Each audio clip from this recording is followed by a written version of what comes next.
secara umum aja lah kita bilang secara kotor aja cicilan itu harus 3 kali atau 3,5 kali dari gaji kita. Misalnya contoh cicilan kita per bulannya sekitar 5 juta. Minimum bahwa nasabah ini dia punya penghasilan setiap bulannya itu di angka 15 juta. minimum ya. Itu bisa join income juga berarti Pak ya? Kalau suami istri Suami bisa istri. ya.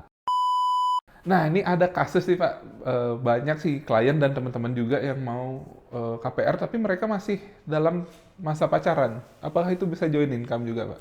Nah, ini yang perlu diperhatikan juga ya kepada nasabah ya. Karena gini, kalau dalam halnya konteksnya kita bicara kita masih berpacaran, itu kan secara hukum belum sah. Belum ya. sah. Pasangan kita itu belum sah. Secara otomatis bank juga tidak bisa menerima untuk yang paling banyak pengalaman saya nih Pak, paling banyak terjadi adalah para konsumen itu melakukan rekayasa data untuk rekening koran. Nah, balik lagi, bank itu walaupun kita punya rekening di bank A, kita kredit di bank B, bank ini juga akan meng-cross check. Sekali kita ketahuan kita memanipulasi data mengenai perbankan, apabila kedepannya kita akan sudah ketahuan, oh si customer A pernah melakukan manipulasi data untuk rekening. Halo sahabat Samani, kembali lagi di channel Miralan Bali bersama saya Made Arif. Seperti biasa kita akan membahas suatu topik yang tidak kalah menarik seperti yang sebelumnya, yaitu KPR. Karena KPR sudah banyak sekali ditanyakan oleh teman-teman sahabat Samani di sosial media kita, ataupun yang dari klien yang langsung visit ke kita. Bersama saya sudah ada narasumber yang sangat-sangat kredibel, yaitu Bapak Darius, GM Sales dan Marketing Miralan Bali, yang sudah membantu sangat banyak klien untuk proses KPR ini. Apa kabar Pak Darius? Kabar baik Pak Arif, gimana kabarnya ini? Cukup menarik sih Pak, beberapa minggu kemarin cukup hektik kita ya. Iya betul sekali. Oke, gimana Pak? Udah siap untuk membahas tentang KPR? Siap sekali, hal ini sangat menarik ya buat para konsumen kita ataupun daripada sahabat Samani yang ingin mengetahui lika-liku dalam proses KPR ini sendiri. Apalagi teman-teman yang masih awam tentang KPR, apa sih itu KPR sebelum beli rumah? Kan biasanya ditawarin untuk KPR. Kita bahas di sini dengan bahasa yang lebih sederhana ya Pak ya. Betul. Agar mudah dipahami oleh teman-teman di rumah. Oke Pak, langsung saja kita bahas dari pertanyaan yang paling mendasar dulu. Apa sih itu KPR gitu? Iya. Untuk KPR ini sendiri merupakan sebuah singkatan sih sebenarnya. KPR itu adalah kredit kepemilikan untuk rumah. Jadi yang diakomodasi oleh pihak bank atau pihak ketiga selain developer ya, kita bilang bank. Nah, untuk rumah kita disingkat dengan KPR karena kredit kepemilikan rumah. Untuk apartemen kita sebutnya kredit kepemilikan apartemen. Untuk tanah disebutnya KPT atau kredit kepemilikan tanah. Nah, di sini KPR ini sendiri adalah konsepnya konsumen membeli atau memiliki rumah dengan cara mencicil harga rumah itu kepada bank. Dan yang memberikan alokasi untuk KPR ini hanya bisa dilakukan oleh pihak bank. Jadi kalau developer itu tidak ada sistem KPR-nya, mengeluarkan KPR-nya karena yang bisa melakukan KPR itu adalah bank itu sendiri. Kalau untuk developer biasanya kita bilang sebutnya cash bertahap ataupun installment. Dalam hal mencicil pembelian rumah, yang perlu diketahui oleh para sahabat Samani, harga rumah dipotong DP-nya dulu. Nah, sisa dari DP atau kita sebutnya itu untuk KPR itu disebut plafon kredit, itulah yang kita cicil kepada bank atau via bank. Jadi, sahabat Samani ataupun customer wajib membayar DP dulu kepada developer. Nah, sisanya baru dicicil lewat melalui bank. perantar bank begitu. Untuk besaran DP-nya sendiri, Pak, berapa biasanya kisaran DP untuk KPR itu sendiri? Oke, standarnya biasanya untuk bank itu rata-rata itu di antara 10 sampai 30%. Tapi kadang developer memberikan promo-promo tersendiri. Tapi balik lagi kepada sahabat Samani bahwa promo yang dikeluarkan oleh developer, misalnya sebuah developer mengeluarkan cukup dengan DP dengan 5%, Bapak Ibu sudah bisa memiliki rumah. Tapi balik lagi itu tidak menjadi satu patokan karena ketentuan DP itu atau besaran plafon kredit itu sangat dipengaruhi dari hasil analisa dari bank itu sendiri. Jadi ada kemungkinan dari hasil analisa bank bahwa konsumen itu wajib menambah DP karena plafon kreditnya tidak sesuai ataupun harus sedikit lebih kecil agar customer tidak terlalu berat dalam hal melakukan penyicilan kredit kepemilikan rumah itu. Berarti besaran DP itu unik ya, berdasarkan dari penghasilan teman-teman sahabat Samani semua, Iya. ataupun personal yang mau mengajukan KPR itu. Iya. Gitu. Jadi benar-benar bahwa data ya kita dari seorang konsumen itu akan dianalisa oleh bank. Jadi disesuaikan dengan penghasilan daripada customer sehingga tidak memberatkan setiap bulan dalam pencicilan kredit pemilikan rumah agar kita menghindari gagal bayar misalnya dari bank dalam proses kredit kepemilikan rumah. Istilahnya biar tidak mengganggu cash flow dari pemohon itu sendiri ya, Pak ya. Jadi tidak mengganggu cash flow kesehariannya dia karena kan dia dalam kehidupannya dia tidak hanya bayar cicilan kredit rumah, dia perlu untuk makan, untuk biaya yang lain-lainnya. Itu sudah dianalisa oleh pihak bank berapa sih penghasilannya dari si customer ini dan kemampuannya dia dalam hal melakukan cicilan setiap bulan dari kredit ini. Jadi diakumulasi semuanya.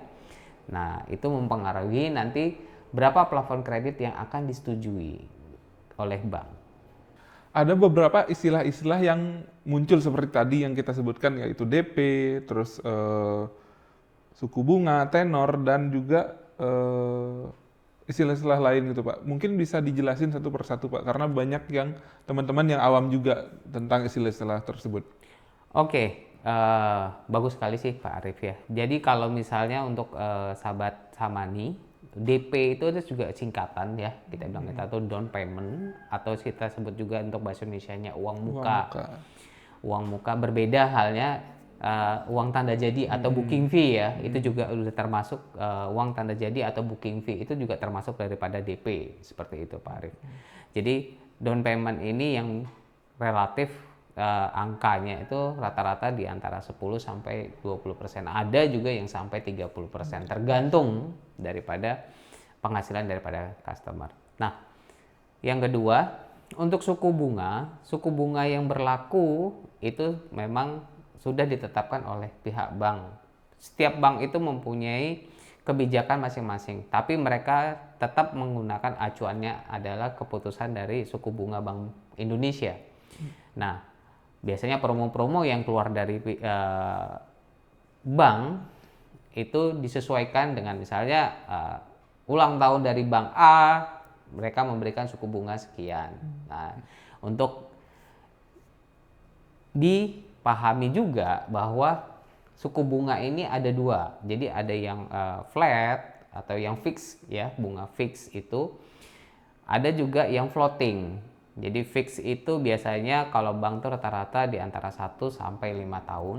Nah, kemudian di suku bunga di tahun berikutnya mengikuti suku bunga yang berlaku pada tahun tersebut atau ikut suku bunga floating kita bilangnya. Jadi secara otomatis ada kenaikan pada cicilan bulanan dari nasabah ini sendiri. Yang kemudian untuk tenor atau jangka waktu, ya kan, jangka waktu. Nah, jangka waktu ini bisa ditentukan oleh konsumennya itu sendiri atau nasabah. Mau 10 tahun, mau 15 tahun, mau 20 tahun, mau 25 tahun juga bisa. Tapi balik lagi, pada usia pengajuan KPR ini, nasabah atau konsumen kita itu di usia berapa, ya kan? Sehingga itu menentukan tenor waktu atau jangka waktu dalam hal kepemilikan pengajuan kredit rumahnya ini. Jadi balik lagi, semakin muda seseorang, dalam arti di usia antara minimum ya, secara hukum itu di atas 21 tahun dan sudah bekerja, itu semakin lama jangka waktu atau tenor waktu yang bisa diambil dalam kredit pemilikan Suatu rumahnya kemajuan KPR. itu, ya. Nah, kalau kita semakin usia semakin tua atau mendekati usia pensiun, itu semakin pendek jangka waktu untuk pengambilan kredit kepemilikan rumahnya itu. Jadi dilihat dari usianya juga, berapa sih jangka waktu yang bisa disetujuin gitu loh. Sehingga semuanya kembali kepada analisa dari bank, sedangkan developer tidak bisa memberikan intervensi kepada bank, karena bank punya peraturan dan syarat dan ketentuan yang berlaku karena mereka mempunyai badan hukum sendiri seperti itu. Oke, itu kan istilah-istilah ya Pak. Sekarang kita lanjut ke siapa aja sih yang bisa ngambil KPR ini? Oke, yang bisa mengambil KPR ini adalah warga negara Indonesia. Karena bank-bank ini yang berada di Indonesia otomatis diberikan kepada warga negara Indonesia. Nah, usia minimum seperti yang tadi saya sampaikan, minimum itu 21 tahun karena sudah berkekuatan hukum dan sudah bekerja. Ya. Untuk maksimum kita untuk masa pensiun itu tergantung dari ketentuan dari perusahaannya, ada yang sampai 55, ada sampai yang 65. Nah, itu akan mempengaruhi daripada jangka waktu kredit pemilikan rumah itu sendiri. Nah, untuk yang wira swasta bagaimana? Kadang kan ada juga pertanyaan dari bagi yang pengusaha itu pengusaha seperti apa. Nah, itu ada kebijakannya, ada ketentuannya juga. Paling tidak mereka sudah memiliki usaha itu atau perusahaannya itu sudah berjalan dengan baik minimum 2 tahun. Karyawan juga sebagai karyawan perusahaan, sebuah perusahaan, minimum itu juga harus 2 tahun gitu kan. Tapi tidak lepas misalnya seseorang itu sudah pernah bekerja, track record dia pernah bekerja di perusahaan sebelumnya tetap akan dianalisa oleh perusahaan, oleh bank, bagaimana calon nasabah kredit rumah ini tetap datanya akan dianalisa oleh pihak bank. Untuk KPR itu sendiri, apakah hanya terbatas pada rumah baru atau bisa juga untuk katakanlah kita mau beli rumah yang second nih Pak, yang udah pernah dihuni oleh orang atau di offer oleh orang gitu. Apakah itu bisa? Jadi untuk KPR ini sendiri bisa untuk rumah baru ataupun kita bilang rumah secondary ya, atau properti secondary, bisa kita ajukan KPR-nya. Cuman nanti berkas yang kita perlu siapkan itu memang berbeda ya. Untuk rumah baru yang dari developer dengan secondary, secara automatically kalau rumah secondary itu mesti kita lihat dulu ya legalitas daripada properti itu, SHM-nya atau SHGB-nya bagaimana, pasti harus di cross check, harus mempunyai data-data misalnya IMB-nya, PBB-nya, seperti itu untuk yang secondary. Tapi kalau rata-rata untuk yang misalnya rumah yang dari developer atau rumah baru, berkas-berkasnya itu akan disupport oleh developer, akan disiapkan oleh developer. Ya. Jadi ada data dari developer yang harus menyerahkan juga kepada bank, ada data juga daripada customer ini sendiri yang harus disiapkan. Kalau untuk secondary ya otomatis kita harus mengajukan semuanya kepada secara pihak bank secara mandiri, seperti itu. Untuk pengajuannya sendiri Pak, apa saja sih dokumen-dokumen yang perlu disiapkan sebelum kita mau mengajukan KPR? Ya, untuk dokumen dasar ya Pak Arif ya, dokumen dasar dalam pengajuan KPR itu otomatis kita harus menyiapkan untuk dokumen pribadi yaitu KTP. Apabila kita sudah berumah tangga atau memiliki suami atau istri, kita harus menyerahkan fotokopi KTP suami istri. Ya, yang pertama. Yang kedua, fotokopi kartu keluarga. Kemudian fotokopi akte perkawinan harus diserahkan. Kemudian slip gaji, ya, slip gaji itu minimum biasanya bank itu meminta 3 bulan, ya. Kemudian fotokopi dari rekening tabungan minimum 3 bulan. Nah, kemudian SPT atau pajak tahunan yang dikeluarkan dari perusahaan itu fotokopinya kita lampirkan. Selain SPT ini juga kadang para customer ini, oh yaudah NPWP-nya nanti aja deh gini gitu kan, karena sudah menyerahkan SPT gitu kan. Tapi tetap bank itu tetap memerlukan NPWP pribadi si pengaju kredit ini, ya harus memberikan fotokopinya sebagai lampirannya. Untuk ini kita bilang untuk data pribadi. Nah, bagaimana sih kalau misalnya seorang wira swasta atau profesional itu, ya seperti sama halnya yang di atas tadi, kita perlu tetap ada namanya KTP, NPWP, SPT, ya kan.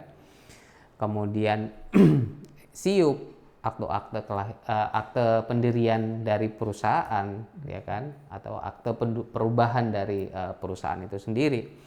Kemudian surat keterangan dari lingkungan, NIB-nya juga harus diserahkan. Kemudian surat izin praktek, misalnya untuk dokter, kalau untuk profesional ya kan, ataupun pengacara, dokter, itu biasanya ada surat izin prakteknya. Jadi mereka tetap harus menyertakan hal tersebut. Kemudian dokumen dalam arti untuk penghasilannya dia. Seorang wira swasta ataupun profesional itu tetap dokumen penghasilan yang digunakan, misalnya rekeningnya dia, terutama rekening koran selama 3 bulan terakhir, supaya bank bisa menganalisa, mau melihat fluktuasi penggunaan biaya yang dia keluarkan setiap hari, sehingga mereka bisa lebih valid dalam menentukan jangka waktu atau tenor waktu dari pengambilan kreditnya ini sendiri. Oke, setelah lengkap data-data tersebut, selanjutnya bagaimana nih Pak untuk prosesnya? Oke, biasanya bank, kita bicara ada 2 hal ya berarti ya, kita bilang. Untuk developer biasanya mereka developer akan mengajukan surat pengajuan rencana untuk KPR, ya. Jadi ada formulirnya kepada bank. Awalnya mereka sebelum semua berkas-berkas itu sudah kita serahkan kepada bank, bank akan melakukan analisa. Nah, pemeriksaan awal, bank itu akan melakukan BI checking atau pemeriksaan kelulusan bahwa customer ini tidak pernah melakukan gagal bayar dalam hal pernah melakukan kredit sebelumnya. Dan istilahnya bank akan memberikan data-data kita kepada BI dan OJK untuk melihat bahwa track record bahwa nasabah ini aman dalam hal nantinya akan melakukan kredit kepemilikan rumah. Sehingga hal ini sangat penting, ya kan, apabila customer yang ingin mengajukan ataupun sahabat sama yang ingin mengajukan KPR, mohon diperhatikan dalam hal pengajuan kredit sebelumnya seperti pay letter ataupun kartu kredit, itu juga sangat itu akan mempengaruhi. Ya, tidak hanya itu, misalnya kita mengambil kredit kendaraan bermotor, itu juga akan dikoreksi sama mereka karena itu tercatat dalam bank. Jadi bank sebelum kita menentukan, mereka akan melihat track recordnya dulu. Semuanya akan kelihatan jelas.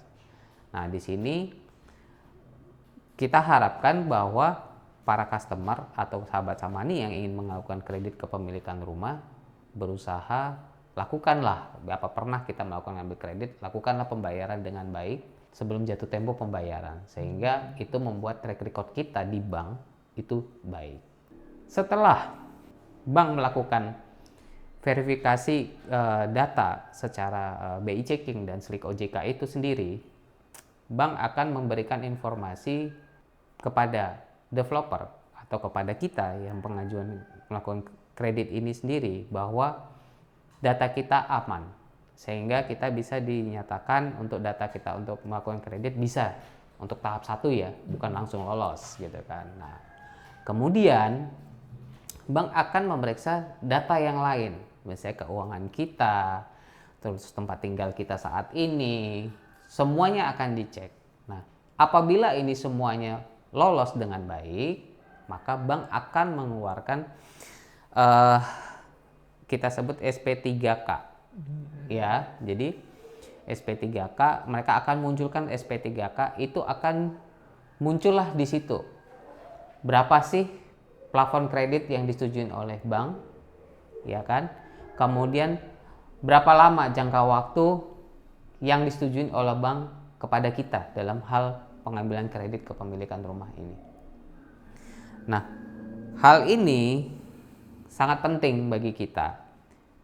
Apabila kita melihat bank, kadang bank bisa kita sebenarnya mengajukan jangka waktu 8 tahun. Bank bisa saja memberikan, oh ya, Bapak bisa memberikan jangka waktu sampai 10 ataupun 15 tahun gitu kan. Kenapa? Kita bisa bertanya, atau lebih pendek supaya bisa kita awalnya 8 tahun, oh ya 5 tahun bisa, 6 tahun bisa, tapi kita pengennya itu 8 tahun. Balik lagi kepada kita sebagai pengaju kredit ini, kita melihat kalkulasi keuangan kita pribadi supaya tidak mengganggu uang bulanan ya, kehidupannya kita sehari-hari. Nah, sehingga itu kita bisa bernegosiasi atau memberikan informasi kepada bank sebaiknya kita mau ambil di jangka waktu atau tenor yang berapa. Jadi setelah SP3K keluar, nah di situ juga diketahui juga Pak Arief, ya kan, plafon kreditnya yang disetujui berapa. Misalnya kita sudah membayarkan down payment atau uang muka tadi misalnya cuman 10%, 20%, berarti kan masih ada plafon kreditnya sekitar, kalau misalnya 20% berarti masih ada 80% lagi yang akan kita cicil kepada bank. Itu bisa aja muncul karena berdasarkan analisa bank yang disetujuin plafon kreditnya hanya 70% dari nilai harga rumah. Berarti kita harus menambah senilai 10% lagi untuk melakukan pembayaran uang muka. Nah, ini balik lagi kita harus menyiapkan dana untuk melakukan pembayaran uang muka ini sendiri. Untuk KPR sendiri Pak, berapa lama biasanya dari proses pengajuan hingga KPR ini disetujui? Oke, ini sangat menarik. Kadang banyak customer kita itu merasa bimbang ya, atau kita bilang deg-degan, disetujui nggak ini pengajuan KPR-nya gitu kan. Nah, sebenarnya untuk saat ini bank-bank, terutama Bank Indonesia, sudah banyak kemajuan, terutama dari Kementerian Keuangan ya, untuk perubahan-perubahan dalam pengajuan KPR untuk mempermudah, tapi tetap kita harus mengikuti jangka waktu. Biasanya di awal untuk pengecekan BI checking atau slik OJK-nya itu bank rata-rata itu di 2 sampai 4 hari kerja untuk mengetahui apakah BI checking kita lolos ataupun slik OJK-nya kita baik gitu ya. Kemudian bank setelah itu lolos, balik lagi nih, ya kan. Kalau misalnya berkas-berkas di awal itu sudah kita kumpulkan atau kita serahkan kepada pihak bank, itu paling sekitar 7 sampai 14 hari SP3K itu sudah bisa keluar dari pihak bank, ya kan. Tapi balik lagi kepada customer, rata-rata customer itu mengumpulkan berkasnya itu karena dengan kesibukan kesehariannya yang mereka belum siap, akhirnya mundur. Nah, karena menjadi suatu perhatian yang sangat-sangat penting bagi nasabah ataupun customer yang melakukan pengajuan KPR kepada bank, apabila slik OJK kita atau BI checking kita dinyatakan sudah baik dan bisa mengajukan KPR, tidak ada permasalahan ya. Nah, itu hanya berlaku untuk 3 bulan ke depan Pak Arief. Jadi kalau semakin lama kita mengumpulkan berkas atau menyerahkan berkas kepada pihak bank, itu misalnya 4 bulan kemudian deh baru kita melakukan pengumpulan berkas-berkas kepada bank, ya. Bank akan melakukan BI checking ulang atau slik OJK-nya ini akan dilakukan ulang. Nah, jadi pada saat pengajuan kredit bank, apabila kita sudah nyatakan jangan mengambil kesempatan dalam arti kita melakukan slik OJK-nya ya, jadi kita pengambilan kredit lain, ya kan, penggunaan kartu kredit yang berlebihan, ya kan, atau Kalau bisa dijaga lah. dijaga dulu keuangannya kita yang dalam hal-hal mengenai kredit-kredit ini ya, cicilan-cicilan ini, nah kita jaga dulu. Nah kalau bukannya saya menganjurkan setelah KPR ini setuju kita boleh ngambil kredit ya Pak Arif ya, bukan, karena nanti balik lagi akan memberatkan kita dalam hal kehidupan sehari-hari karena agar tidak mengganggu cash flow lah. ya, cash flow bulanannya dia, Iya, karena dia betul. ada cicilan yang wajib dia lakukan pembayaran gitu loh. Karena kita butuh makan, butuh transport dan tempat tinggal juga. Iya. Nah, hal ini sebaiknya memang kita dalam hal pengajuan KPR, kita kenali juga bank yang kita ajukan, track recordnya bagaimana, karena proses setiap bank itu berbeda-beda ya.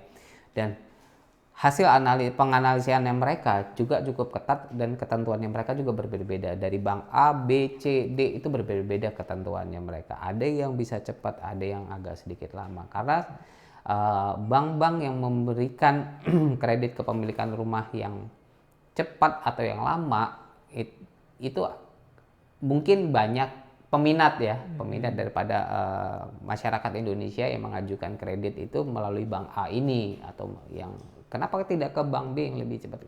Karena kebijakan-kebijakan bank ini kita tidak bisa pukul rata sama ya, tapi ketentuan dasarnya itu hampir sama semua bank karena mengacu daripada keputusan dari Bank Indonesia dan OJK ini sendiri. Oke, ini ada isu yang sering saya dengar sih Pak. Makin besar DP, makin gampang katanya lolos KPR. Apakah itu benar? Sebenarnya balik lagi,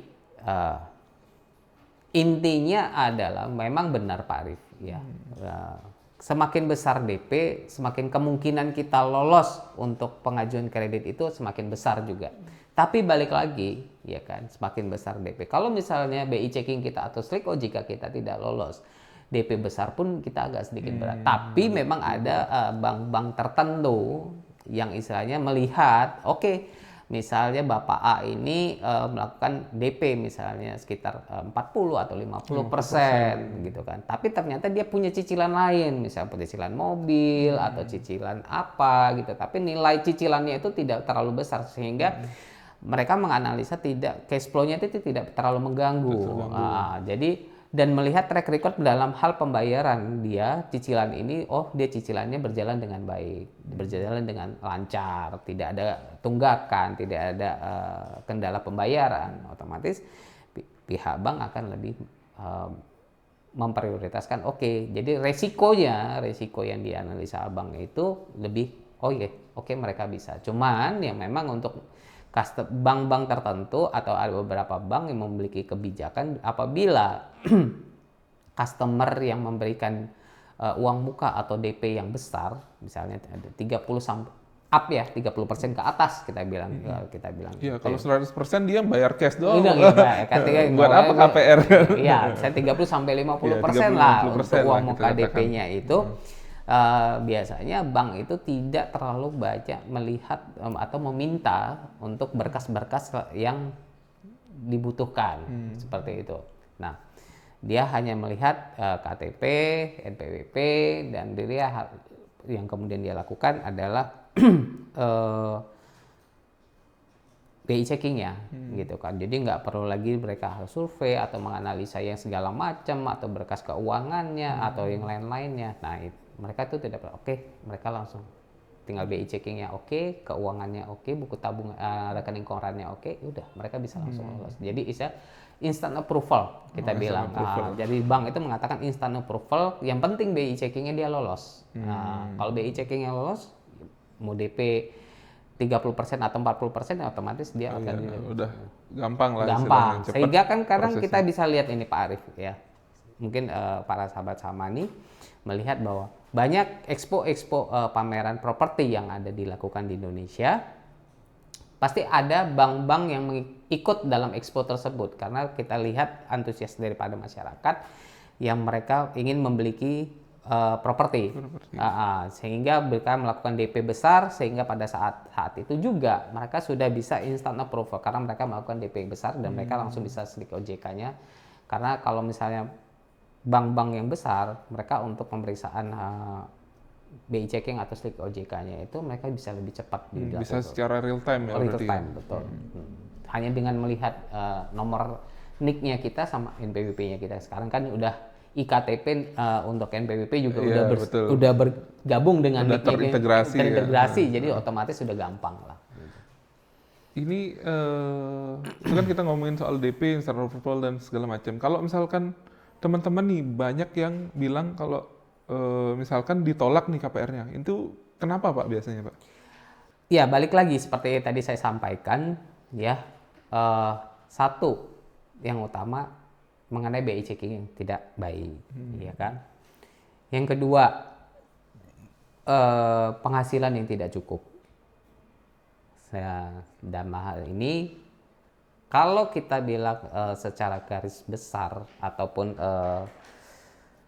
secara umum aja lah, kita bilang secara kotor aja, dalam arti secara umumnya kita bilang cicilan itu harus 3 kali atau 3,5 kali dari gaji kita. Misalnya contoh, cicilan kita kepada bank itu untuk pembelian rumah ini per bulannya sekitar 5 juta. Minimum bahwa nasabah ini atau customer kita ini dia punya penghasilan atau gajinya dia, penghasilan dia setiap bulannya itu di angka 15 juta. minimum ya. Itu bisa join income juga berarti Pak ya? Kalau suami istri bisa ya. Nah, kalau suami istri bisa. Nah, ini perlu dicatat juga, ini seperti Pak Arief katakan tadi, joint income itu bagaimana Pak gitu. Untuk suami istri boleh ya. Nah, ini ada kasus sih Pak, banyak sih klien dan teman-teman juga yang mau KPR tapi mereka masih dalam masa pacaran. Apakah itu bisa join income juga Pak? Nah, ini yang perlu diperhatikan juga ya kepada nasabah ya. Karena gini, kalau dalam halnya konteksnya kita bicara kita masih berpacaran, itu kan secara hukum belum sah. Belum ya. sah. Pasangan kita itu belum sah. Secara otomatis bank juga tidak bisa menerima untuk pengajuan joint income. Baik itu siapapun lah kita bilang. Misalkan pacarnya WNA gitu WNA mau sama-sama WNI pun itu belum bisa. Belum gitu. bisa. Karena kenapa seperti itu? Karena kan bank itu belum bisa memastikan bahwa ini kedepannya memang benar menjadi pasangannya. Pasangan atau nah, tidak. ini kan istilahnya automatically, karena datanya otomatis kan kalau misalnya mau join income itu kan kita perlu 2 data yang hampir sama yang diperlukan, ya gitu kan.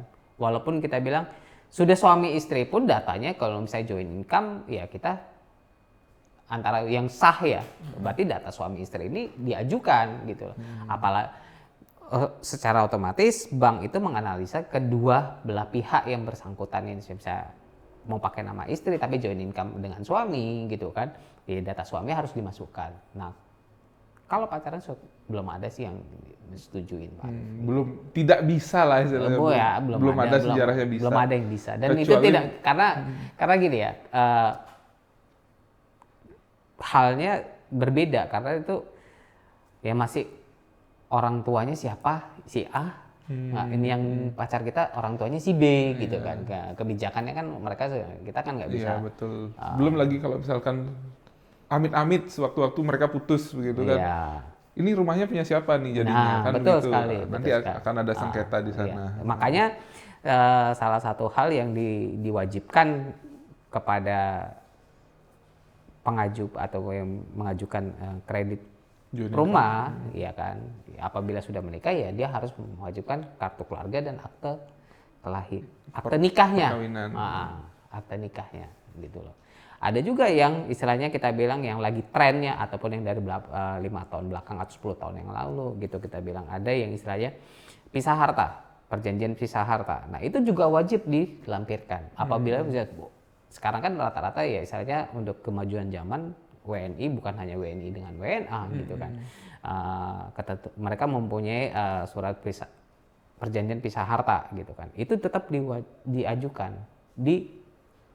dilampirkan. Jadi saya sudah menikah dengan istri saya tapi saya memiliki surat pisah harta gitu loh. Jadi itu tetap dilampirkan supaya nanti bank juga bisa menganalisa. Nah, kalau kita memiliki surat pisah harta antara suami dan istri itu tidak bisa melakukan joint income.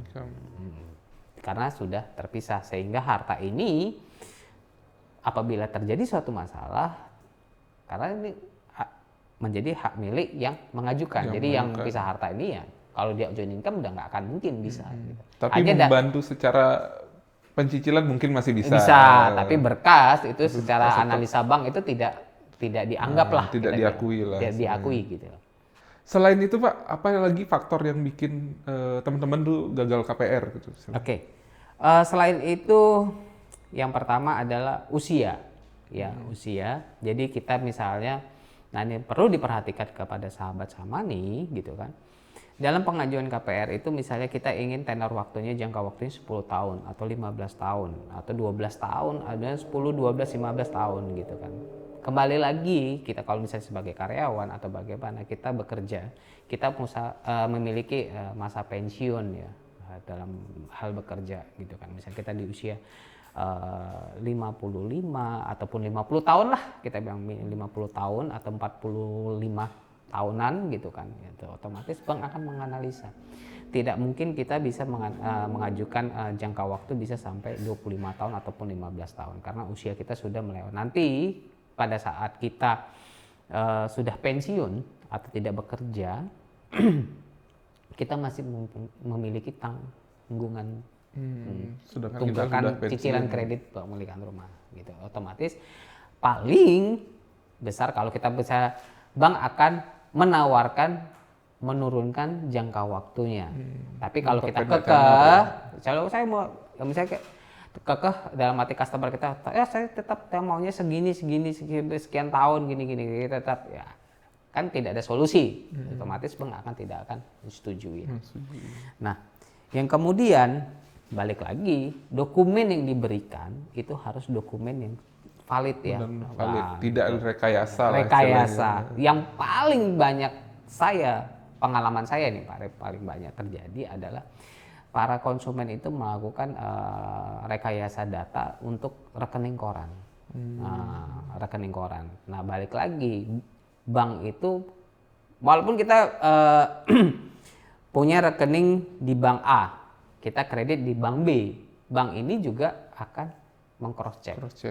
Sekali kita ketahuan kita memanipulasi data mengenai perbankan, apabila kedepannya kita akan sudah ketahuan, oh si customer A pernah melakukan manipulasi data untuk rekening koran atau data tabungannya dia. Nah itu akan selalu menempel. Jadi sekali-sekali jangan melakukan manipulasi data karena bank sudah sinkron karena mereka semuanya nge-link satu sama lain. Iya. Nge-link sama ke OJK, nge-link ke BI ya kan. Jadi jangan mau dijanjikan oleh pihak-pihak tertentu yang bisa memanipulasi data dalam hal pengajuan KPR. Biar tidak memberatkan kita nanti ke depannya ya. Istilahnya bisa KPR lolos sekarang tapi kita nggak bisa bayar kan buat apa? Iya. Dan balik lagi kalau misalnya kita pun lolos atau tidak lolos, kalau sudah ketahuan kita melakukan manipulasi data, apabila tidak lolos kita misalnya 2 tahun, 3 tahun lagi sebenarnya data kita sudah benar, penghasilan kita sesuai dengan apa yang kita punya, tapi track record kita 5 tahun yang lalu itu udah pernah melakukan manipulasi data, itu akan tetap terbawa. Jadi akan ketahuan, oh si customer, si bapak A atau si ibu ini pernah melakukan manipulasi data. Walaupun kita udah pernah mengajukan ke bank H, padahal dulu kita pernahnya di bank A pengajuannya gitu. Itu akan ketahuan. Oh iya Pak, Bapak dulu pernah ya. Itu mereka akan info. Masih ada track recordnya ya. Track recordnya, Bapak pernah melakukan manipulasi data ya, ini. Itu akan menjadi istilahnya, walaupun untuk data sekarang itu sudah valid, sudah benar, sudah sesuai, tapi yang lama itu akan menjadi sebuah keraguan bagi bank yang sekarang ini. Wah, setelah membahas tentang KPR yang begitu dalam, ternyata KPR itu tidak seribet itu ternyata Pak ya? Ya, sebenarnya gini Pak Arif, pengajuan kredit kepemilikan properti atau hunian, mau rumah, apartemen atau tanah, itu sebenarnya nggak ribet. Yang penting data-data kita memiliki data dengan benar, ya kan? Kita siapkan data-data kita. Memang kalau memang tujuan kita mengambil sebuah properti atau untuk hunian yang apapun itu ya. Nah, sebaiknya saya lebih menyarankan siapkan data dulu. Data-data kita tuh dipersiapkan dulu. Ya, data-data dasar lah kita bilang. KTP, NPWP-nya, ya kan? Surat keterangan penghasilan, rekening tabungan, diperbaiki 3 bulan terakhirnya, bagaimana, rekening korannya. Jadi kita persiapkan. Terlepas dari data-data itu juga, ya, DP ya harus disiapkan. Uangnya harus disiapkan juga dong. Harus disiapkan otomatis Pak Arif ya. Dengan adanya itu, ya semuanya sebenarnya gampang. Dengan 7-14 hari itu semuanya sudah bisa terrealisasi, kita sudah bisa akad kredit. Iya. Nah, sama ini juga ya Pak, penghasilan ya. Penghasilan itu maksimum di 30% dari penghasilan ya untuk kredit itu sendiri. Iya, jadi 30%. Jadi kita kalau kita bilang kadang supaya gampang ya, supaya gampang kita dimengerti oleh para customer atau teman-teman Samani, itu cicilannya kita tuh jatuhnya berapa sih asumsinya setiap bulannya. Misalnya ya seperti tadi saya bisa sampaikan, misalnya 5 juta atau 6 juta per bulan atau 3 juta per bulan gitu kan. Nah, ya udah dikali 3. Minim tuh dikali 3 atau 3 kali 3,5-nya. Nah, 3,5-nya dari cicilan itulah minimum penghasilan kita setiap bulan atau income kita yang kita dapat setiap bulan. Jangan sampai misalkan penghasilan cuma 5 juta nih, tapi KPR-nya 4 juta kan berat. Otomatis berat. Karena kan bank akan menganalisa untuk bunga sekarang, kita jangan melihat bahwa cicilannya untuk sekarang. Nah, karena bank itu pasti ada bunga fix atau bunga promo pada 1 sampai 5 tahun di awal, ya kan. Tapi berikutnya kan ada bunga floating atau bunga yang berlaku pada tahun tersebut, dan itu kan ada kenaikan. Walaupun kita bilang seseorang itu yang sudah bekerja pasti akan berpikir bahwa kedepannya 5 atau 6 tahun yang kedepannya itu dia akan mengalami ada kenaikan gaji atau penghasilan, ya kan. Tapi bank akan menganalisa apabila terjadi hal yang tidak baik, diinginkan, daripada dia gagal bayar, disarankan kalau memang penghasilannya sekian, berarti dia harus memiliki yang bisa dilakukan angsurannya ya 30%. 30%. Iya. Terima kasih Pak Darius atas wawasan yang sudah dibagikan pada teman-teman sahabat Samani. Semoga pada episode kali ini bisa menjadi suatu batu loncatan untuk mereka memulai menyiapkan dokumen dan mulai apply KPR untuk pemilikan properti khususnya di Bali.